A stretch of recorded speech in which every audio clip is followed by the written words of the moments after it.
Hello વિદ્યાર્થી મિત્રો, હવે આપણે આગળના મુદ્દા તરફ જઈએ. આગળનો મુદ્દો છે કુલમનો નિયમ સદિશ સ્વરૂપે. અગાઉના મુદ્દામાં આપણે કુલમનો નિયમ જોયો હતો. હવે પાછી એ જ વાત કરવાની છે, પરંતુ સદિશ સ્વરૂપે. હવે કુલમનો નિયમ કંઈક આ રીતનો હતો કે બે વિદ્યુતભારોને એકબીજાથી અમુક અંતરે મૂકવામાં આવે તો એ બે વિદ્યુતભારો વચ્ચે લાગતું કુલમ બળ એ બંને વિદ્યુતભારના મૂલ્યના ગુણાકારના સમપ્રમાણમાં અને તેમની વચ્ચેના અંતરના વર્ગના વ્યસ્ત પ્રમાણમાં હોય છે. એ આપણે ચર્ચા કરી હતી. કંઈક સમીકરણ આ રીતે આવ્યું હતું કે F બરાબર કે Q1 Q2 અપોન R², જ્યાં કેને કુલમનો અચળાંક કહેવાય એનું મૂલ્ય આપણે લીધું હતું, એનો એકમ લીધો હતો.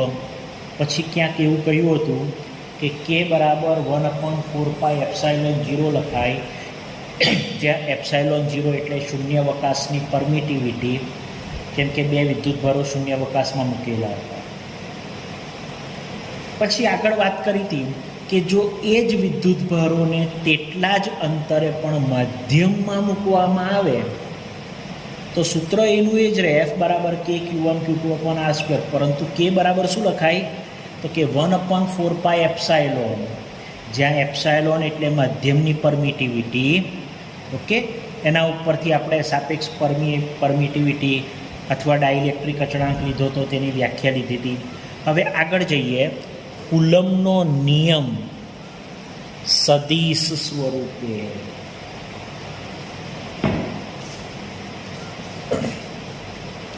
આકૃતિમાં બતાવ્યા પ્રમાણે આ Q1 અને Q2 બંને વિદ્યુતભાર છે અને આ બે વિદ્યુતભારો વચ્ચેનું અંતર છે R. આકૃતિમાં Q1 અને Q2 વિદ્યુતભાર બતાવેલા છે. એ બે વિદ્યુતભારો વચ્ચેનું અંતર છે R. હવે અગત્યની વાત કે અહીં આગળ આ જે Q1 વિદ્યુતભાર છે તેના વડે Q2 વિદ્યુતભાર પર બળ લાગશે. એને F21 વડે દર્શાવેલ છે. ધ્યાનથી સાંભળજો. F21 પાછળથી વંચાશે. Q1 વિદ્યુતભાર વડે Q2 વિદ્યુતભાર પર લાગતું બળ. એ જ પ્રમાણે Q2 વિદ્યુતભાર વડે Q1 વિદ્યુતભાર પર બળ લાગશે. બરાબર છે. Q2 વિદ્યુતભાર વડે Q1 વિદ્યુતભાર પર બળ લાગશે.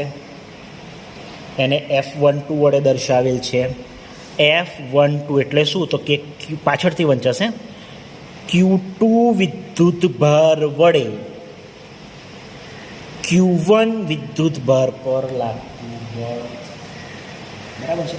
ફરી પાછી વાત કરી લઈએ કે આકૃતિમાં બે વિદ્યુતભાર બતાવેલ છે, Q1 વિદ્યુતભાર અને Q2 વિદ્યુતભાર. બે વિદ્યુતભારો વચ્ચેનું અંતર છે R. હવે બંને વિદ્યુતભારો એકબીજા ઉપર બળ લગાડશે. Q1 વિદ્યુતભાર વડે Q2 વિદ્યુતભાર પર બળ લાગશે તથા Q2 વિદ્યુતભાર વડે Q1 વિદ્યુતભાર પર બળ લાગશે. Q1 વિદ્યુતભાર વડે Q2 વિદ્યુતભાર પર બળ લાગશે. એને F21 વડે દર્શાવાશે. એ જ પ્રમાણે Q2 વિદ્યુતભાર વડે Q1 વિદ્યુતભાર પર બળ લાગશે, એને F12 વડે દર્શાવાશે. તમે જોઈ શકો છો કે F21 એટલે શું? વંચાશે પાછળથી. Q1 વિદ્યુતભાર વડે Q2 વિદ્યુતભાર પર લાગતું બળ, અને F12 એટલે Q2 વિદ્યુતભાર વડે Q1 વિદ્યુતભાર પર લાગતું બળ.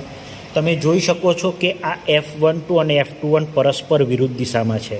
એનો અર્થ એવો થયો કે Q1 અને Q2 બંને ધન હશે અથવા બંને ઋણ હશે, એટલે બેની વચ્ચે શું થશે? અપાકર્ષણ થશે.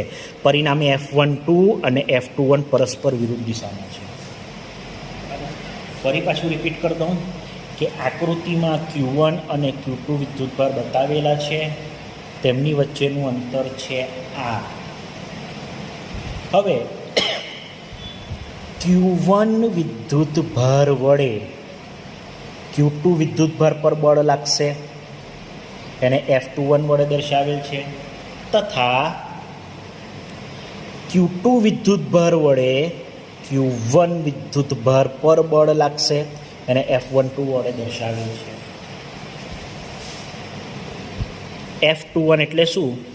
પાછળથી વંચાશે.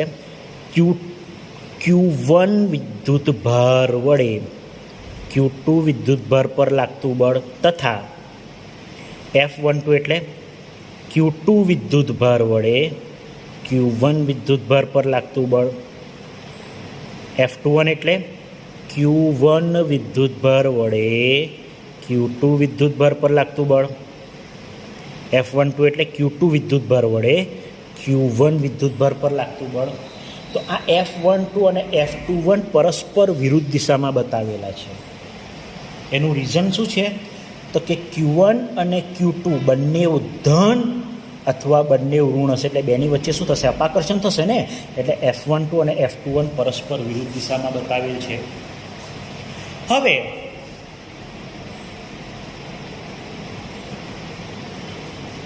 બંને વિદ્યુતભાર પાછા શૂન્ય અવકાશમાં મૂકેલા છે. હવે આપણે લઈએ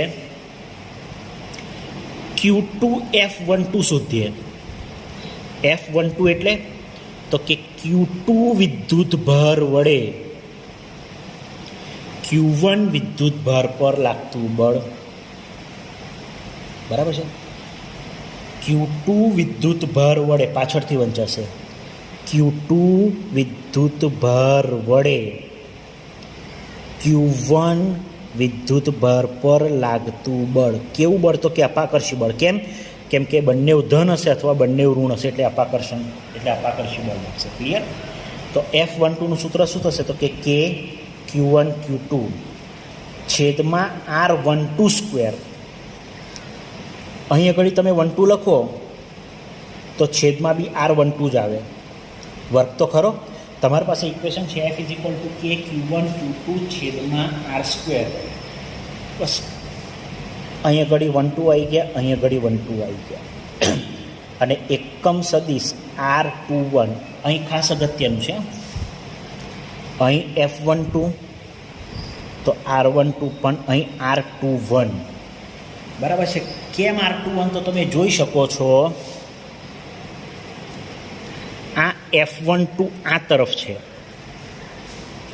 F12 આ તરફ છે, અને R21 પણ એ જ તરફ છે. એટલે F12 અને R21 બંને એક જ દિશામાં છે. F12 આ તરફ છે, R21 આ તરફ છે, એટલે અહીં આગળ એકમ સદિશ R21 લખેલો છે. આ એકમ સદિશ R21 એટલે એ આગળથી વંચાય. વિદ્યુતભાર Q2 થી Q1 ની દિશામાંનો એકમ સદિશ જોઈ શકો છો. R21 આ તરફ છે, એટલે વિદ્યુતભાર Q2 થી Q1 ની દિશામાંનો એકમ સદિશ. ઓકે? એટલે અહીં બળના સંદર્ભમાં વાંચો તો પાછળથી વાંચવાનું.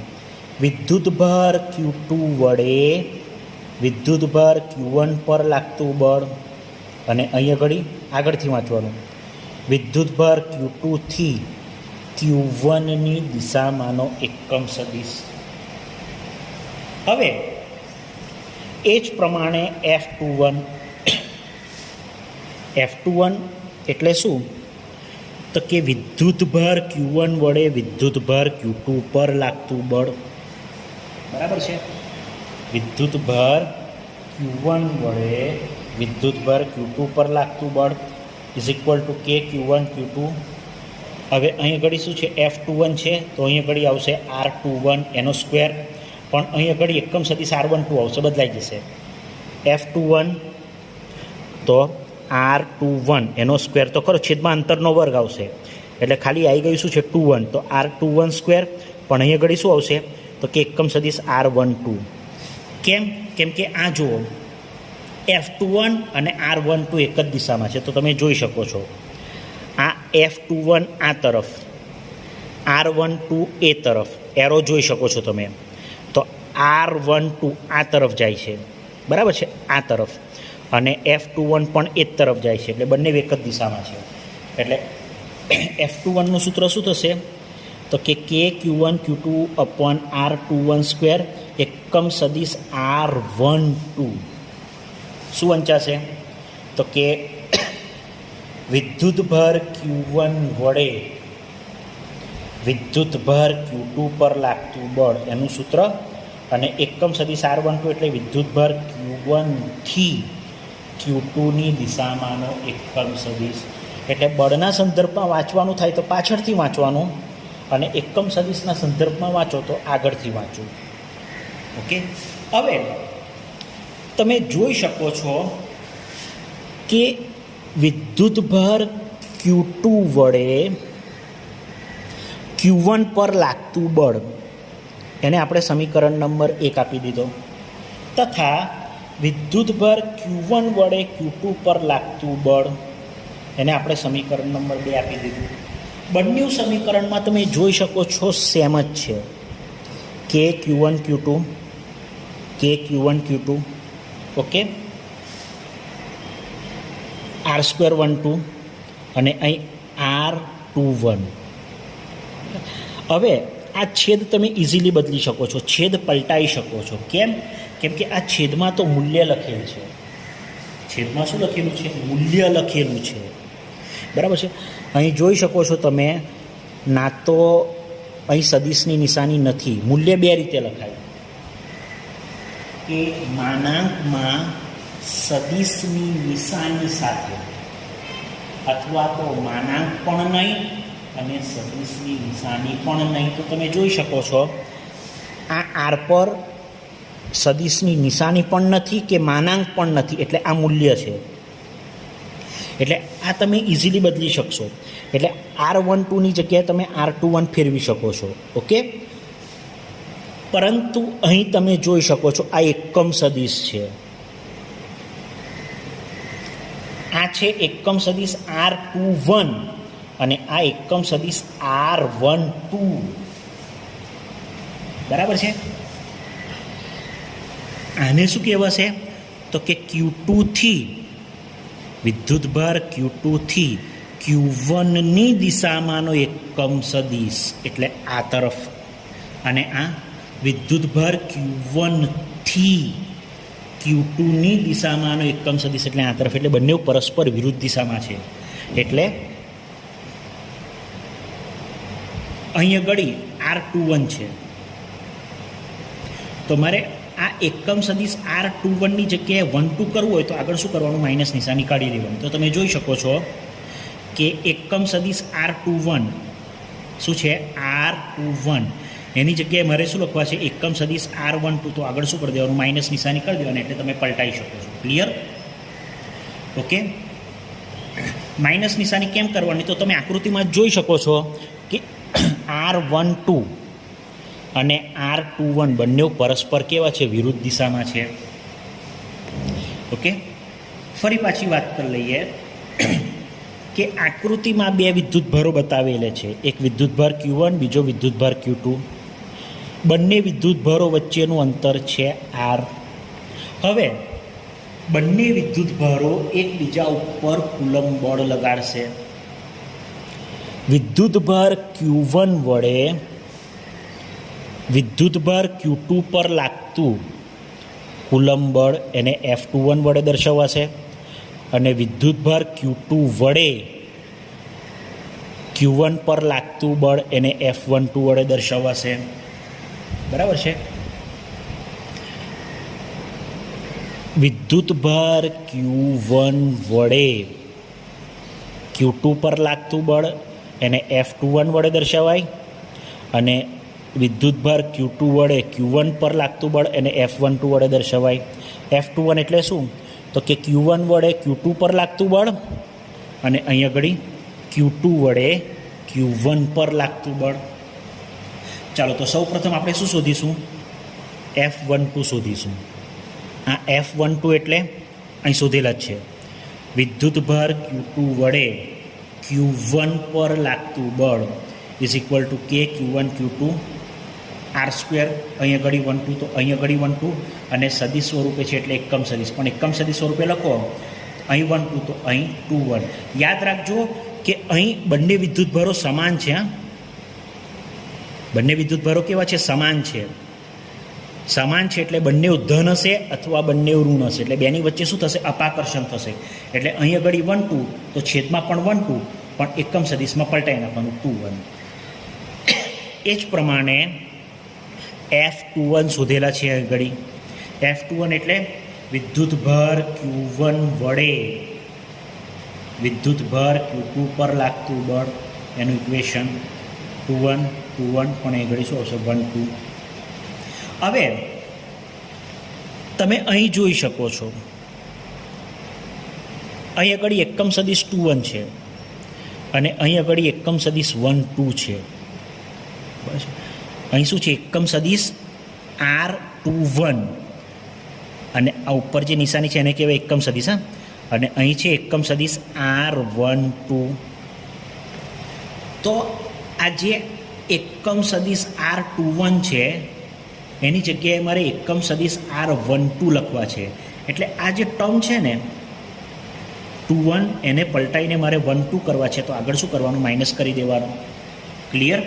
અને છેદમાં તો મૂલ્ય છે, કેમ કે ના તો માનાંક છે ના તો તીરની નિશાની છે, એટલે આ મૂલ્ય છે, એને તમે ઇઝીલી પલટાઈ શકશો. ઓકે. હવે આ જે મૂલ્ય છે એ આપણે સમીકરણ 1માં મૂકી દઈશું. એટલે F12 એઝ ઇટ ઇઝ રહેશે, કે Q1 Q2 as it is રહેશે. ઓકે. અને અહીં આગળ R²12 છે ને તો હું 21 કરી દઈશ. R²12ની જગ્યાએ શું કરી દઈશું? 21 કરી દઈશું. અહીં કોઈ ફેર નહીં પડે. આ મૂલ્ય છે એટલે તમે પલટાઈ શકશો ઇઝીલી. બરાબર છે. પણ અહીં આગળ R21 એની જગ્યાએ આપણે શું લખીશું? -R12. તો આ સમીકરણ 1 કઈ રીતનું થશે?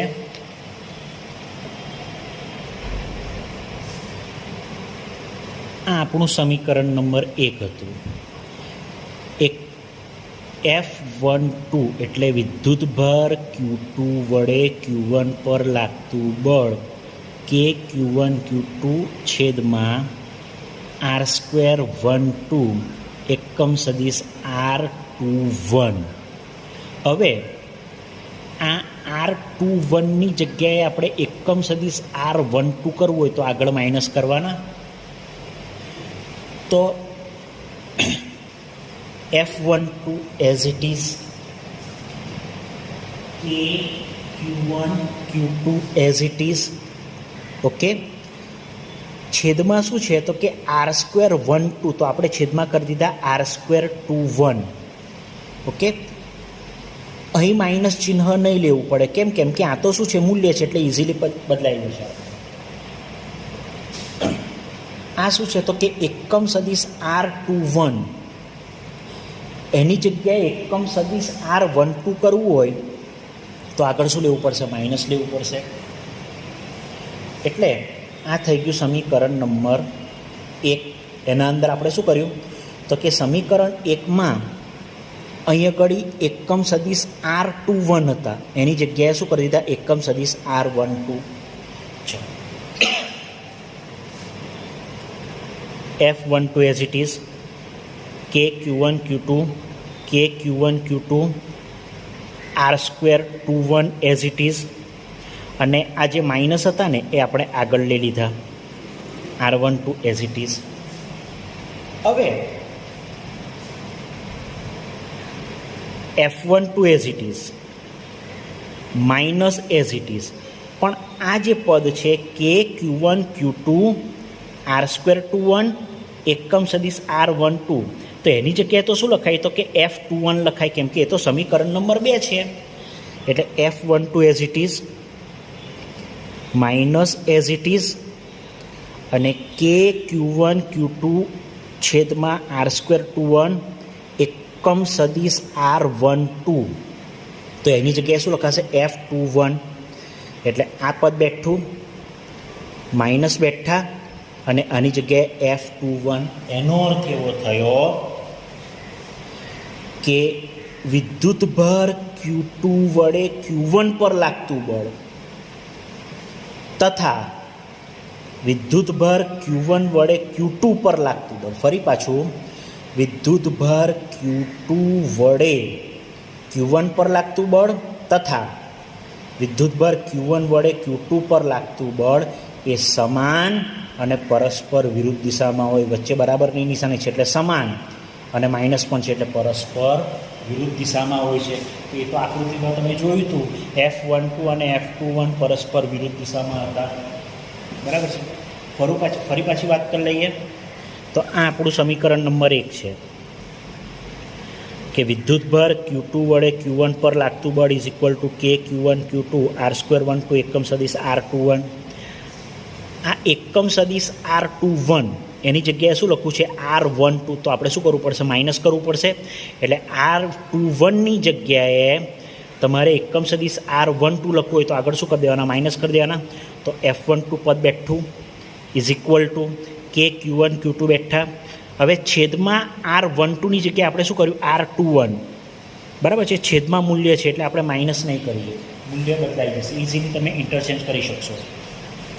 પણ આ શું છે, તો કે એકમ સદિશ R21 એની જગ્યાએ આપણે શું લખ્યા, એકમ સદિશ 12, એટલે આગળ શું કરી દીધું, માઇનસ કરી નાખ્યું. F12 બેઠું, કે Q1 Q2 R²21 બેઠા, અને આ જે માઇનસ હતા એ આગળ લઈ લીધા, એકમ સદિશ R12. હવે આ પદ બેઠું, પરંતુ આના બરાબર શું લખાય, માઇનસ પણ એઝ ઇટ ઇઝ. પણ આ જે બાકીનું પદ છે કે Q1 Q2 R²21 એકમ સદિશ R1, એની જગ્યાએ તો સમીકરણ 2 પરથી શું લખાશે, F21. આ સમીકરણ 2 બતાવેલું જ છે અહીંયા, તો આની જગ્યાએ શું લખાશે, F21. એનો અર્થ એવો થયો કે વિદ્યુતભાર Q2 વડે Q1 પર લાગતું બળ અને વિદ્યુતભાર Q1 વડે Q2 પર લાગતું બળ સમાન અને પરસ્પર વિરુદ્ધ દિશામાં હોય છે. હવે આ જે આપણે કુલમનો નિયમ સદિશ સ્વરૂપે લીધો, તેની અગત્યતા શું છે, અથવા કુલમના નિયમનું જે સદિશ સ્વરૂપ છે એનું મહત્વ શું છે. તો પ્રથમ મુદ્દો કે આ જે કુલમના નિયમનું સદિશ સ્વરૂપ છે ને, એ સદિશ સ્વરૂપ જ બતાવે છે કે F12 અને F21 સમાન અને પરસ્પર વિરુદ્ધ દિશામાં છે. કુલમનો નિયમ સદિશ સ્વરૂપે એનું મહત્વ શું. તો પ્રથમ મુદ્દો કે આ જે કુલમના નિયમનું સદિશ સ્વરૂપ છે ને, એ સદિશ સ્વરૂપ પરથી જ ખબર પડે છે કે F12 અને F21 સરખા અને પરસ્પર વિરુદ્ધ દિશામાં છે. બરાબર છે, વચ્ચે બરાબરની નિશાની છે એટલે સરખા, અને માઇનસ પણ છે એટલે પરસ્પર વિરુદ્ધ દિશામાં. આ બરાબરની નિશાની છે એટલે સરખા છે, અને આ માઇનસની નિશાની એટલે પરસ્પર વિરુદ્ધ દિશામાં. એટલે કે વિદ્યુતભાર Q2 વડે Q1 પર લાગતું બળ તથા વિદ્યુતભાર Q1 વડે Q2 પર લાગતું બળ. ફરી પાછી વાત કરી લઉં. વિદ્યુતભાર Q2 વડે Q1 પર લાગતું બળ અને Q1 વડે Q2 પર લાગતું બળ એ સમાન અને પરસ્પર વિરુદ્ધ દિશામાં છે એવું કુલમ્બના પ્રથમ નિયમ પરથી જ ખબર પડે છે. બીજું કે આ કુલમ્બના નિયમનું જે સદિશ સ્વરૂપ છે એ સદિશ સ્વરૂપ દર્શાવે છે કે કુલમ્બ બળ એક કેન્દ્રીય બળ છે. બરાબર છે? એટલે કે આ જે કુલમ્બ બળ છે એ બે વિદ્યુતભારોને જોડતી રેખા પર કેન્દ્રમાંથી પસાર થાય છે. યાદ રાખજો, કુલમ્બ બળ એક કેન્દ્રીય બળ છે. એટલે બે વિદ્યુતભારોને જોડતી રેખા પર કેન્દ્રમાંથી પસાર થાય છે. બરાબર? તો કુલમ્બનો નિયમ સદિશ સ્વરૂપે એનું મહત્ત્વ શું? તો આ બે મુદ્દા આવે કે ભાઈ કુલમ્બના નિયમનું સદિશ સ્વરૂપ બતાવે છે કે F12 અને F21 એ સમાન અને પરસ્પર વિરુદ્ધ દિશામાં છે. અને બીજું કે કુલમ્બનો નિયમ સદિશ સ્વરૂપે દર્શાવે છે કે કુલમ્બ બળ એ કેન્દ્રીય બળ છે. એટલે બે વિદ્યુતભારોને જોડતી રેખા પર કેન્દ્રમાંથી પસાર થાય છે. ઓકે.